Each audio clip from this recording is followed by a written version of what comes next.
Everyone, তোমরা কেমন আছো আমার পরাণের ভাই বোন? আশা করি তোমরা সবাই ভালো আছো। আমিও আল্লাহর রহমতে তোমাদের দোয়ায় অনেক ভালো আছি। আজকের ভিডিওতে কিন্তু থাকবে কিছু ফল, যে ফলগুলা আমি তোমাদের মাঝে অনেক আগে শেয়ার করেছি, কিন্তু এইভাবে না। আজকের ফলগুলার ভিডিও একটু ব্যতিক্রম। এগুলো কিন্তু আমার অফিসে খাওয়া হয়েছিল। এই জাম আমার অফিসে আমার স্যারেরা খেয়েছিল। এই জামগুলো আমরা কিভাবে প্রিপারেশন করেছি সেটা তোমাদের মাঝে শেয়ার করতেছি। দেখো, এই যে জাম নিয়েছি আর সাথে লবণ, আর কিন্তু কিছু নেব না।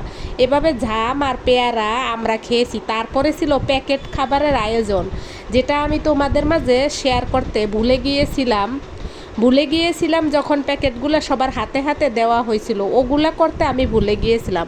এই যে দেখো, তাজা তাজা পেয়ারা কেটে দিচ্ছিল আমাকে একজনে। এই যে দেখো, এই পেয়ারাগুলো উনি কেটে দিয়েছিল, আমি পরিবেশন করে দিয়েছিলাম।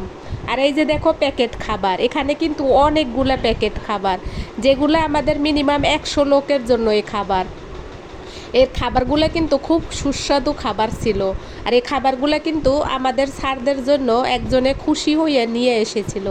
আর তারপরে দেখো, দেশি জাতের কিছু ফল থাকবে। এই ফলগুলো কিন্তু একদম গ্রাম থেকে আসা ফল। এই যে আমগুলা যদিও একটু টক ছিল, খেতে খুব মজা ছিল। একটু টক মিষ্টি, তাই খেতে খুব মজা ছিল। একেবারে বেশি মিষ্টি হইলে কিন্তু ভালো লাগে না। তারপরে ছিল এগুলারে তোমরা কি বলো জানি না, নকট, জামরুল আমরা বলি জামরুল, এবং নকট। বইয়ে কিন্তু নকট লেখা থাকে। যাই হোক, দেখো আমার আজকের ভিডিও। আমার রাজকন্যা যখন মন খারাপ থাকে এই রকমের বিড়ালের ছবি আমাকে দেয়। তোমরা সবাই ভালো থাকো, আমার ভিডিওর সাথে থাকো। আসসালামু আলাইকুম, আল্লাহ হাফেজ।